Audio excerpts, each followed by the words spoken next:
अस्सलाम वालेकुम। हाँ जी बच्चों, नेक्स्ट आपका जो टॉपिक है वो है इक्विवेलेंट पेमेंट्स।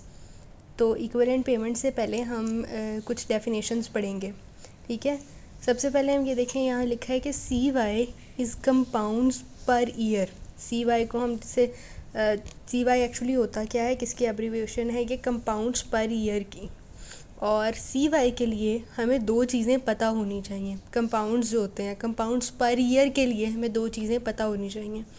वो क्या है? सबसे पहले द कंपाउंडिंग पीरियड। वो क्या होता है? The amount of time that elapses between the dates of successive conversion of interest to principal is known as the compounding period. आपको ये भी पता है कि इंटरेस्ट क्या होता है, आपको ये भी पता है कि प्रिंसिपल अमाउंट क्या होती है। तो ये कंपाउंडिंग पीरियड क्या होता है कि वो जो टाइम की वो अमाउंट या वो वाला टाइम पीरियड जिसमें हम ये कहते हैं ना, जैसे हम लोन लेते हैं फॉर एग्ज़ाम्पल, और उसको हमने 3 साल तक इंस्टॉलमेंट्स में हमने पे करना होता है, और उस पर एक इंटरेस्ट हम पहले से डिसाइड करते हैं कि इतने इंटरेस्ट के साथ हम पे करेंगे। तो हमने हर साल की इंस्टॉलमेंट के साथ पे करना है। तो जब कंपाउंड इंटरेस्ट आपको पता है वो क्या होता है कि हम हर बार इंटरेस्ट, अगर हमने 1 साल का टाइम पीरियड रखा है तो हर बार इंटरेस्ट जो होता है वो आपकी प्रिंसिपल अमाउंट में ऐड हो जाता है। तो ये भी ये लिखा हुआ है, the amount of time that elapses between the dates of successive conversion of interest to principal. क्योंकि हर बार चूँकि इंटरेस्ट जो है वो प्रिंसिपल अमाउंट में ऐड हो जाना है, तो वो जो एक टाइम पीरियड है, एक टाइम पीरियड हम फिक्स करते हैं कि उस टाइम पीरियड पे हम पहली इंस्टॉलमेंट देंगे, उतने टाइम पीरियड के बाद हम नेक्स्ट इंस्टॉलमेंट देंगे। तो वो जो टाइम पीरियड होता है उसको हम कहते हैं कि वो कंपाउंडिंग पीरियड है। जैसे यहाँ पे देखें, for example a quarterly compounded interest rate converts interest to principal every 3 months. चूँकि हमने क्वार्टरली बात की है, तो एक साल में अगर हम ये देखें कि एक साल में 4 बार करना है तो वो 3 महीने बनते हैं। हर 3 माह बाद हमने उसकी एक इंस्टॉलमेंट पे करनी है। तो उसमें क्या होता है कि हर 3 माह बाद जो इंटरेस्ट है वो प्रिंसिपल अमाउंट में कन्वर्ट हो जाता है। ये नहीं मैं कह रही कि जो पहली वाली प्रिंसिपल अमाउंट है वो ख़त्म हो जाती है, इंटरेस्ट भी प्रिंसिपल अमाउंट में ही कन्वर्ट हो जाता है। ठीक है, तो इसको कहते हैं कंपाउंडिंग पीरियड। उसके बाद नेक्स्ट है द कंपाउंडिंग फ्रीक्वेंसी। वो ये क्या कहती है? The number of compounding periods in a complete year is known as the compounding frequency. इसकी क्या एग्जांपल है? सेम जैसे हमने पीछे एग्जांपल ली है कि for example a quarterly compound interest rate every 3 months. तो अब ये देखिए, चूँकि हमने कहा था ना क्वार्टरली कंपाउंड इंटरेस्ट रेट, अब एक साल में अगर हम 4 बार, हमने जैसे कहा था एक साल में 4 बार करें तो जो पीरियड है कंपाउंडिंग पीरियड वो 3 मंथ्स का बनता है। और जितने टाइम पीरियड्स होते हैं एक साल में वो कितने हैं? 4 times in a single year. तो इसको हम कहते हैं कि ये कंपाउंडिंग फ्रीक्वेंसी है। अब उसके बाद दो और चीज़ें हैं। Uh compounded interest rate consist of 2 elements. पहला एलिमेंट क्या है? Nominal interest rate per year. ठीक है, अब नॉमिनल इंटरेस्ट रेट क्या होता है? Uh compound interest rate consist of 2 elements. पहला क्या है? Nominal number of the annual interest rate. इसको हम क्या कहते हैं कि known as the nominal interest rate and words. और नॉमिनल इंटरेस्ट रेट को अब उसने डिफाइन किया है, words that state the compounding frequency. इसका क्या मतलब है? For example a 12% compounded quarterly interest rate is interpreted to mean that you accumulate 12% nominal interest per year, but the interest is converted to principal every compounding period or every 3 months. क्या मतलब हुआ इस बात का? कि इसका क्या मतलब है कि हम जब 12% कंपाउंडेड क्वार्टरली इंटरेस्ट रेट, मतलब कि एक साल में 4 बार ये इंटरेस्ट लगेगा। ठीक है, तो इसका क्या कहते हैं 12। और लेकिन ये जो इंटरेस्ट बताते हैं ना, ये 12% ये पूरे साल का होता है। इसको 4 बार किस तरह से करना है कि वो कहते हैं 12% कंपाउंडेड क्वार्टरली इंटरेस्ट रेट। इसका मतलब क्या है कि हम 12% एक्यूमुलेट करते हैं। आप लोगों ने एक्यूमुलेट पढ़ा होगा कि वो ऑन दी होल सारी की सारी ऐड करने के बाद होती है। तो ये जो 12% है, ये सारे के सारा जितने भी हमारे कंपाउंडिंग पीरियड्स में जितने इंटरेस्ट लगते हैं उन सारे इंटरेस्ट को पर ईयर ऐड करने के बाद हमें आता है 12%। नॉमिनल इंटरेस्ट पर ईयर।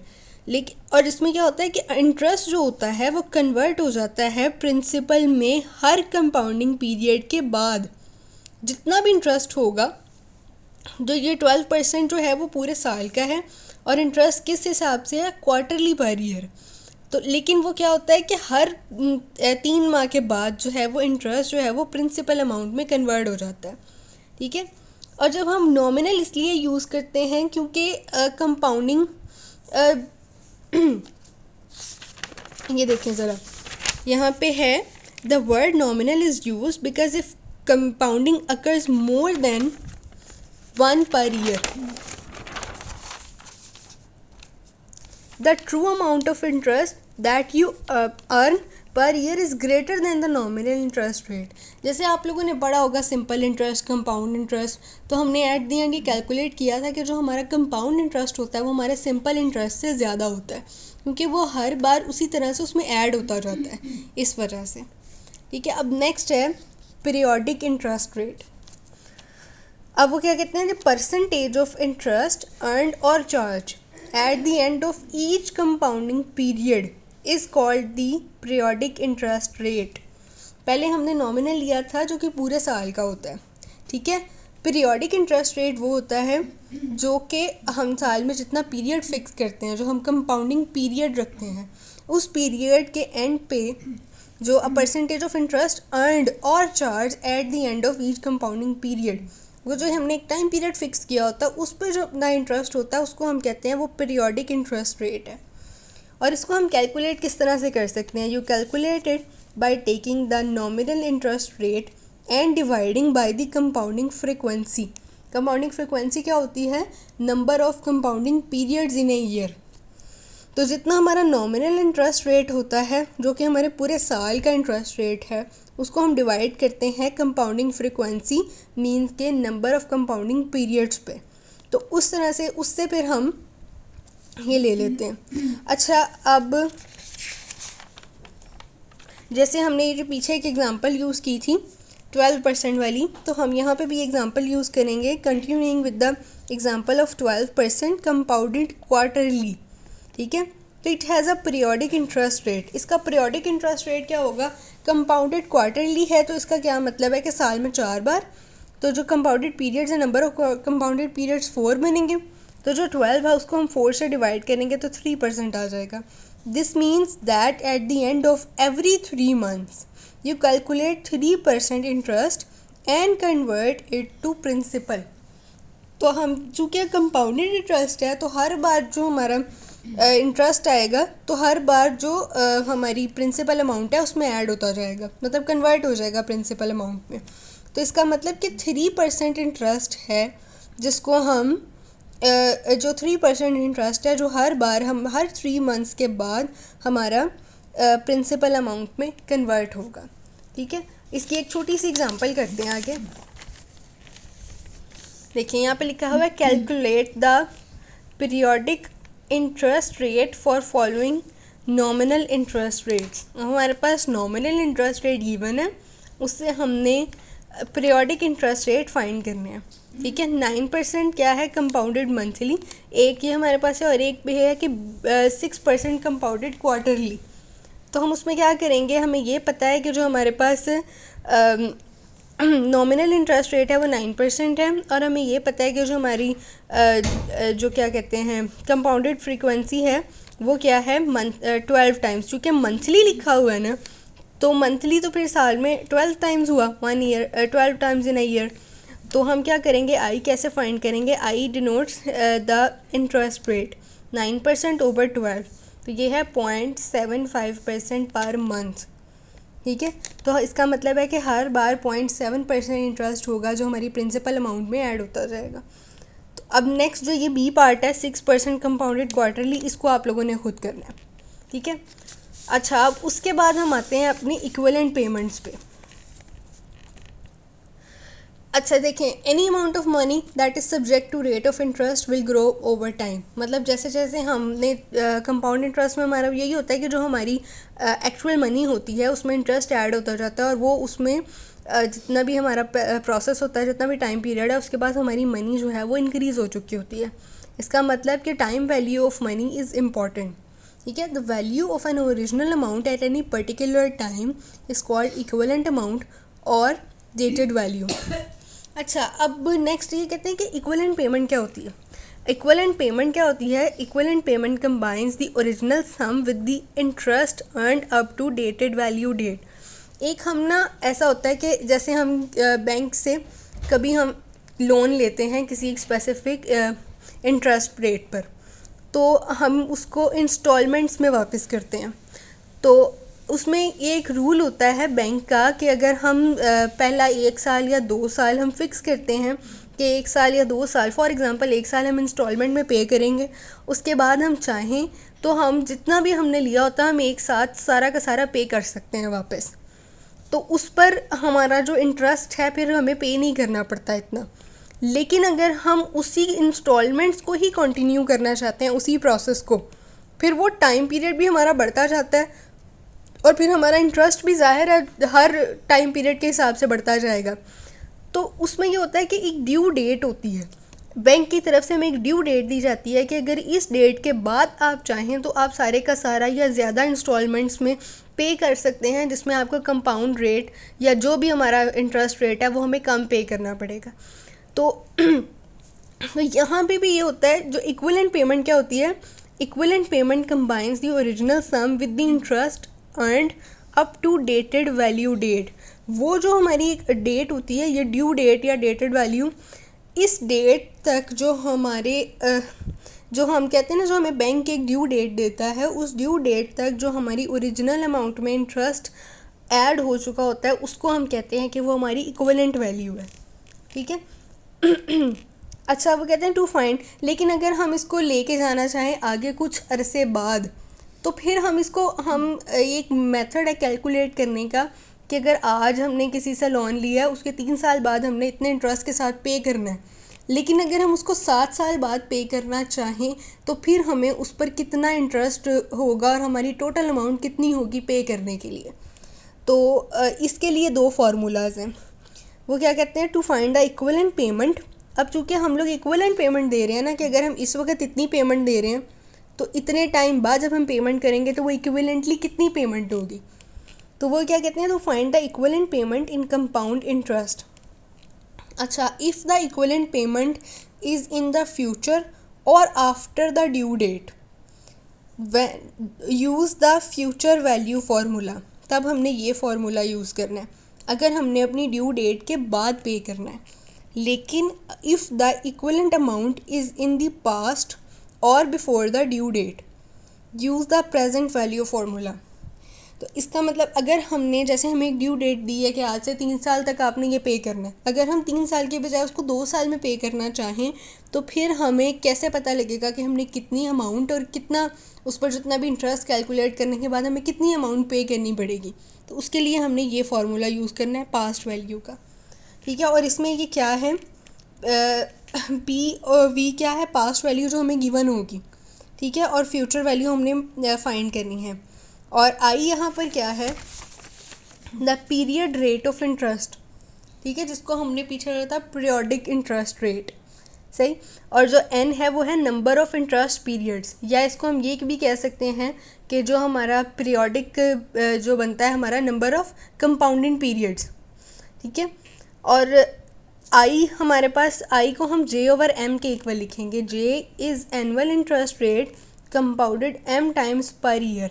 या इसको हम एक और चीज़ भी लिख सकते हैं जो आपने पढ़ा था, ए वाई ओवर सी वाई। ये क्या है? ये आपका होता है जो कि नॉमिनल इंटरेस्ट रेट, और ये क्या होता है? नंबर ऑफ कंपाउंडेड पीरियड्स, ठीक है। जितने आपने एक साल में, जितने आप लोगों ने जितने हमारे पीरियड्स बनते हैं वो उनके नंबर्स लिखने हैं, और जो टोटल हमारा नॉमिनल इंटरेस्ट पूरे साल का गिवन होता है वो उस पर लिखना है। उसको डिवाइड करके हम इंटरेस्ट जो है पीरियोडिक इंटरेस्ट फाइंड कर लेते हैं। जैसे आप लोगों ने पीछे एक एग्जांपल भी किया पीरियोडिक इंटरेस्ट फाइंड करने की। चलिए अब इसकी एक छोटी सी एग्जांपल करते हैं। ये है uh sum of $4,000 is due for payment 3 years from now.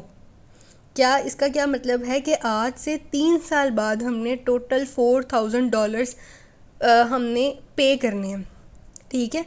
तो अब अगर हमने ये पे करने हैं, इसका मतलब कि हमारी जो ओरिजिनल अमाउंट है वो 4000 से कम थी, उस पर हमने एक इंटरेस्ट फिक्स किया था और 3 सालों में वो इंटरेस्ट, कंपाउंडेड इंटरेस्ट सारा ऐड होने के बाद हमें $4000 मिली थी। अब वो नीचे उसने ये भी बताया है कि वो कितना था। If money is worth 9% principal amount compounded semi annually, मतलब एक साल में जो हमारा नॉमिनल इंटरेस्ट है वो क्या था 9%, और हमारा जो पीरियोडिक जो पीरियड बना था वो बना था सेमी एनुअली, मतलब हाफ ए ईयर, ठीक है। हमने क्या करना है, determine the equivalent value 7 years now. हमने जो असल में 4000 पे करना था वो हमने करना था 3 ईयर्स नाउ फ्रॉम नाउ, लेकिन अब हमने जो फाइंड करनी है equivalent value 7 years from now. तो अब हम इसका एक छोटा सा मैंने एक चार्ट बनाया है, जैसे हमने ये देखें, या ये आज का दिन है, 3 साल बाद ड्यू डेट पर हमारी जो वैल्यू है, हमने जो पे करना है वो है $4000, ठीक है। उसको ले जाएं आके 7 ईयर्स तक। इसको कहते हैं जिस डेट को हमने पे करना होता है इक्विवेलेंट अमाउंट, उसको हम फोकल डेट कहते हैं, क्योंकि 7 ईयर्स के बाद हमने फोकल डेट पे हमने इसको पे करना है। इसका मतलब यहाँ से हमें ये क्लियर हो गया कि हमने फ्यूचर वैल्यू फाइंड करनी है, क्योंकि अगर ड्यू डेट के बाद हो तो उसको फ्यूचर वैल्यू कहते हैं, ठीक है। फ्यूचर वैल्यू हमने फाइंड करनी है। टी क्या है, अब ये देखें कितने साल का गैप आया ड्यू डेट से आगे, 3 से 7 4 ईयर्स का, तो टी कितना है हमारे पास 4 ईयर्स का। और अब हमें ये पता है चूँकि ये सेमी एनुअली था, तो सेमी एनुअली में हम क्या करेंगे, एन हमारे पास कितना आएगा, नंबर ऑफ़ इंटरेस्ट रेट को जो हमारे 4 साल हैं उसको 2 से मल्टीप्लाई कर दें तो 4 क्रॉस 2 8 आ गया। अब ये देखिए पास्ट वैल्यू कितनी थी $4000, एन कितना आ गया 8 सेमी एनुअल पीरियड्स, आई कितना आएगा। अब हमारे पास चूँकि नॉमिनल इंटरेस्ट 9% था और हमारे पास एक साल में कितने पीरियड थे, देखिए हमने ये नहीं देखना कि हमारे टोटल कितने पीरियड आते हैं, हम ये देखेंगे हमारे एक साल में कितने पीरियड हैं। ये देखें, j is annual interest rate compounded m times per year, एक साल में जितने पीरियड आएंगे हम उससे डिवाइड करेंगे। तो 9 को हमने डिवाइड किया 2 से, 0.09/2 इज़ इक्वल टू 0.045, ठीक है। तो यहाँ से अब फ्यूचर वैल्यू फाइंड करेंगे तो वो क्या आ जाएगी, past value into 1 + i power n। तो पास्ट वैल्यू कितनी आएगी 4000, और यहाँ पर इसकी जगह पर इसकी वैल्यूज़ पुट करें 1 + 0.0458, और ये हमारे पास टोटल फ्यूचर वैल्यू है जो हमने आफ्टर 7 ईयर्स फ्रॉम नाउ इतनी पे करनी है, ठीक है। अब मैंने आपको जो है ना, अब मैंने आपको करवाया है कि अगर हम आज से 3 साल बाद हमने इतना पे करना था और अगर आज से 7 साल बाद हम पे करें तो हम कितना करेंगे, ठीक है। तो अब आपके पास ये गिवन है कि आज से 3 साल बाद आपने पे करना था। अगर आपने ये हो कि अगर आपने आज पे करना हो तो फिर आप कितना करेंगे, तो ये आपकी अपनी एक्सरसाइज है, ये आप लोगों ने करनी है कि अगर आज के दिन आपने पे करना हो फिर आप कैसे करेंगे, ठीक है। तो ये आपकी असाइनमेंट है, ये आप लोगों ने मुझे करके सेंड करनी है। ओके, अल्लाह हाफ़िज़।